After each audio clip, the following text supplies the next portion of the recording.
Le Japon a la réputation en Occident d'être le pays du suicide. Et alors cette image qui peut paraître un petit peu caricaturale se cache néanmoins une réalité bien concrète. Pour bien comprendre le phénomène du suicide au Japon, il faut savoir qu'il existe pas moins de 20 termes différents pour décrire le suicide.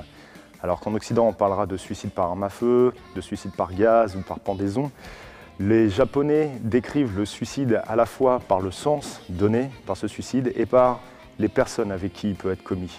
Depuis une quinzaine d'années, on assiste à une moyenne annuelle oscillant entre 30 et 35 000 suicides par an au Japon, faisant donc du pays l'un des plus importants au niveau de taux de suicide pour les pays industrialisés.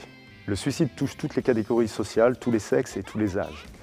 Même si on a vu depuis la seconde moitié des années 90 une recrudescence du suicide chez les 40-60 ans, il faut savoir que les adolescents ne sont pas épargnés et les enfants aussi sont fortement touchés. Alors que le phénomène en Occident du suicide adolescent est relativement connu, on retrouve finalement très peu de suicides de jeunes enfants. Si le suicide est majoritairement une histoire d'hommes au Japon, les femmes connaissent aussi un taux augmentant de plus en plus depuis quelques années. Il faut comprendre que le suicide au Japon n'a pas du tout le même sens et le même poids qu'en Occident. Du fait de la tradition judéo-chrétienne, le suicide est considéré comme un péché absolu et comme un tabou chez nous.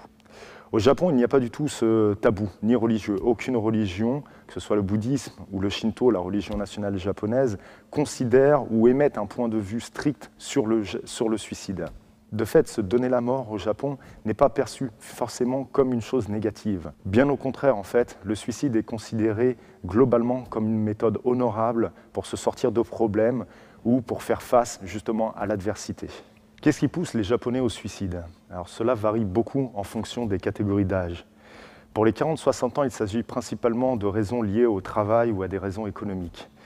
Depuis les années 90, le taux de chômage a augmenté au Japon. Même si celui-ci reste globalement très en dessous de ce qu'on peut le connaître en Occident, de nombreux hommes japonais en ont néanmoins décidé que la seule façon de faire face au chômage était de se suicider.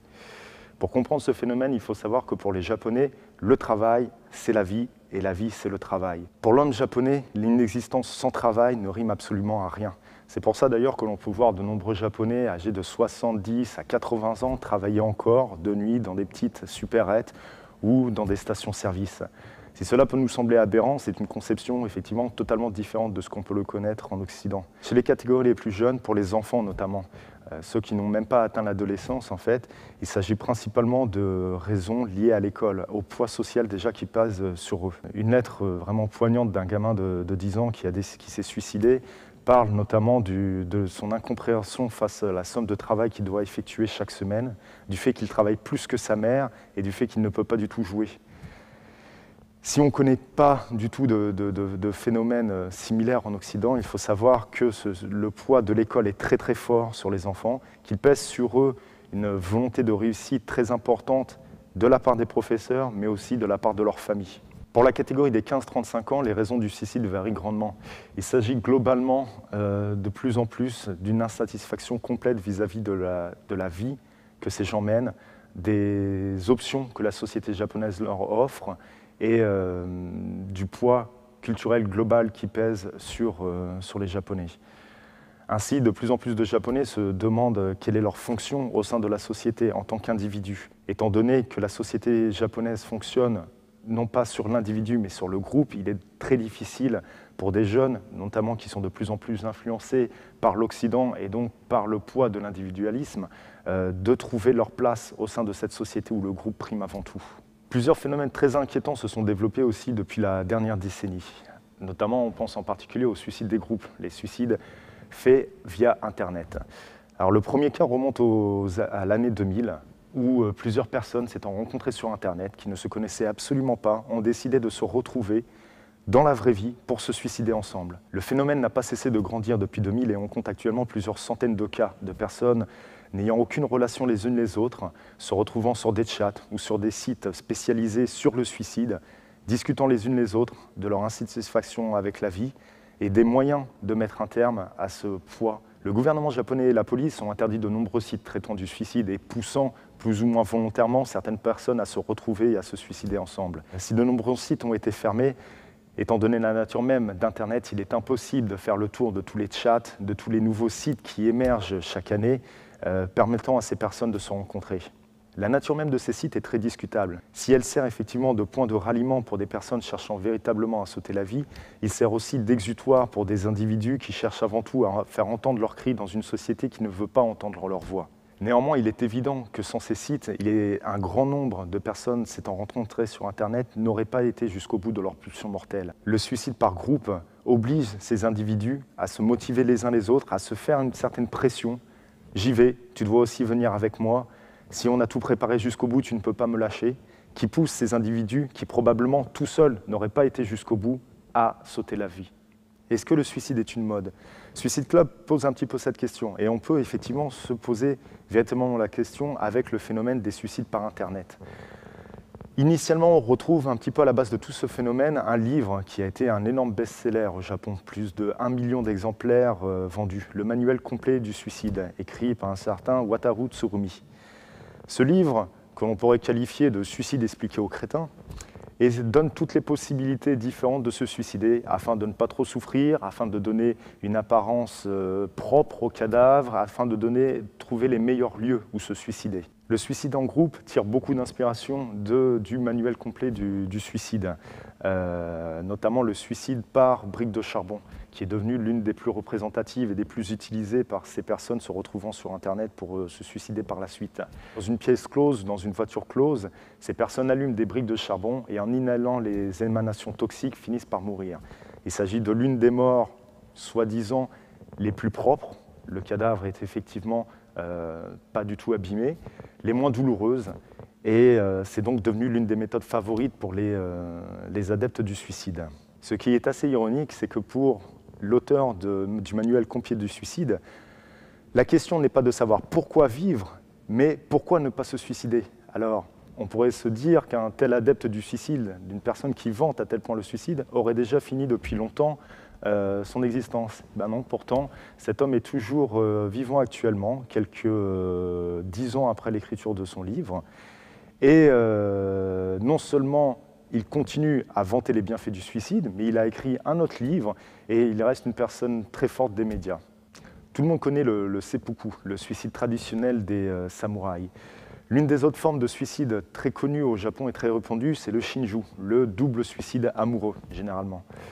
Il existe plusieurs variations dans ce terme-là, incluant le suicide père-enfant, le suicide mère-enfant, famille complète, père, mère, enfant et grands-parents, qui explique un petit peu l'état très répandu de ce phénomène. Pour les Japonais, la notion même de suicide englobe des notions très différentes. Ainsi, si un père tue ses enfants avant de se suicider, pour les Japonais, il s'agit d'un suicide familial, alors que concrètement, il s'agit d'un double meurtre suivi d'un suicide. Dans les statistiques, les meurtres d'enfants au sein de la famille ne sont donc souvent pas pris en compte, car on parle de suicide de famille, Muri Shinju généralement.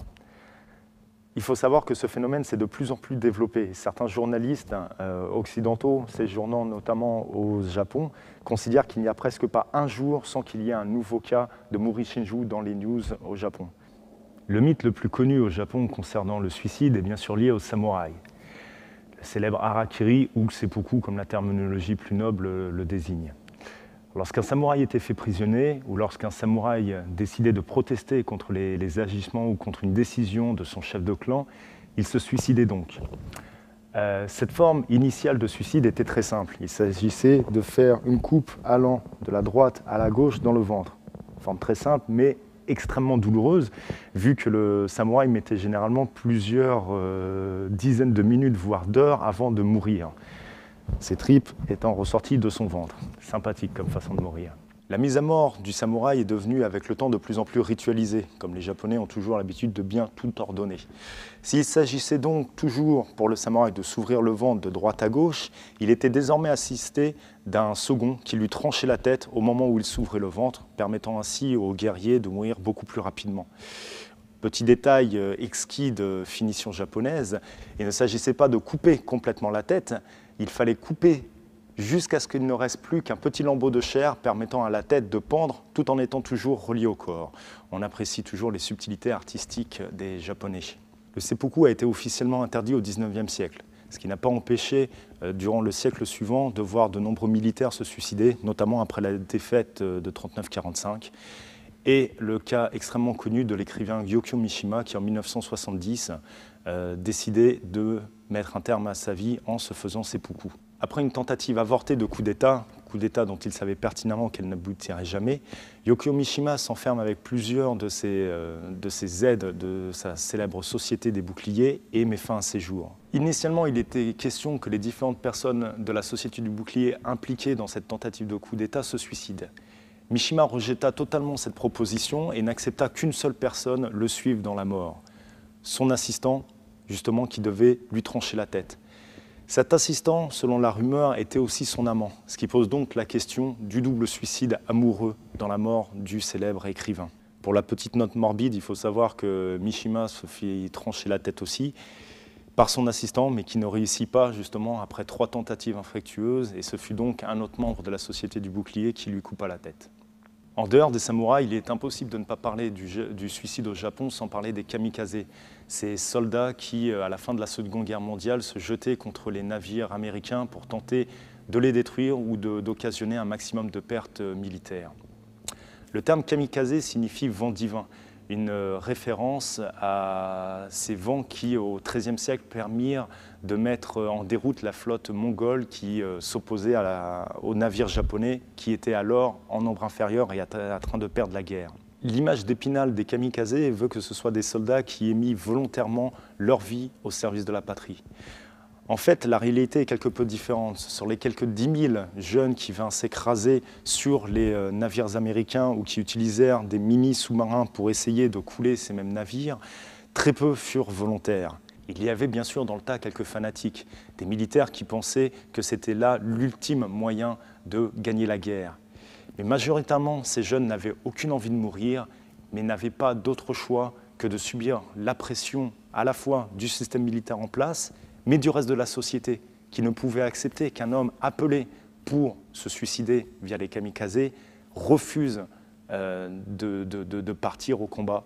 De nombreuses lettres de kamikazes, écrites peu de temps avant leur mort, témoignent bien de cet état de fait.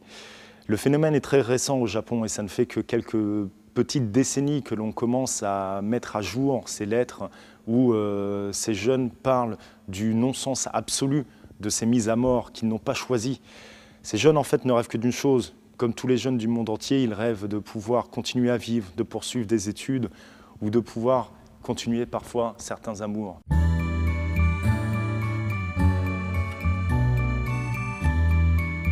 Le suicide est devenu un élément récurrent dans la pop culture japonaise. Un des éléments les plus hallucinants, on peut le dire, c'est la série des Onna Harakiri, sortie directement en vidéo au Japon, qui contient plusieurs dizaines de films. Conçus par une femme, ce qui peut nous sembler d'autant plus surprenant, ces films mettent en scène une actrice seule, devant une caméra en plan fixe, qui s'ouvre le ventre et qui très lentement va mourir dans des râles oscillant entre la douleur et la jouissance. Ces films destinés à un public très spécialisé, dans un premier temps ils coûtent déjà très cher, font les joies d'otaku qui peuvent ainsi finaliser leur morbide fantasme sexuel. Le succès de Suicide Club a évidemment permis le lancement d'autres œuvres abordant le même sujet du suicide en groupe. On pense en particulier au Suicide Manual, inspiré du livre évoqué un petit peu plus tôt, sur du manuel complet du suicide. Ces 2 petites productions destinées directement au marché vidéo peuvent n'apparaître que comme de simples productions mercantiles. En fait, il faut savoir que le réalisateur, Osamu Fukatani, avait déjà, dès l'âge de 16 ans, montré un intérêt tout particulier pour le suicide et avait tourné son premier film, alors qu'il était adolescent, sur le thème du suicide. Les mangas se sont aussi bien sûr penchés sur la question. Alors il y a bien sûr les très bonnes adaptations de Suicide Club qui sont sorties, mais il y a aussi un manga comme Go-Go Heaven qui est désormais disponible en France en 3 volumes, qui compte la rencontre de 4 jeunes filles sur internet à nouveau et qui décident de se suicider tout ensemble. Hélas, leurs projets ne se dérouleront pas tout à fait comme prévu. La série Paranoia Agent, qui décortique tous les maux de la société japonaise actuelle, aura d'ailleurs aussi un épisode entièrement dédié au suicide et un haut lieu du suicide au Japon, une forêt qui se situe juste en bas du mont Fuji, où chaque année des dizaines et des dizaines de personnes viennent se pendre pour disparaître totalement de la circulation. Une idée qui provient là aussi du manuel complet du suicide qui fait de cette très célèbre forêt le meilleur endroit, paraît-il, pour se suicider. Sion Sono lui-même est revenu sur le thème du suicide dans un ouvrage qu'il a écrit après le tournage de Suicide Club. On peut se demander maintenant, après les suicides en groupe via Internet, après les meurtres-suicides qui sont de plus en plus répandus, quelles seront les nouvelles tendances dans le futur concernant le suicide au Japon. Étant donné qu'il s'agit, dans certains cas, d'une mode, on peut effectivement craindre le pire.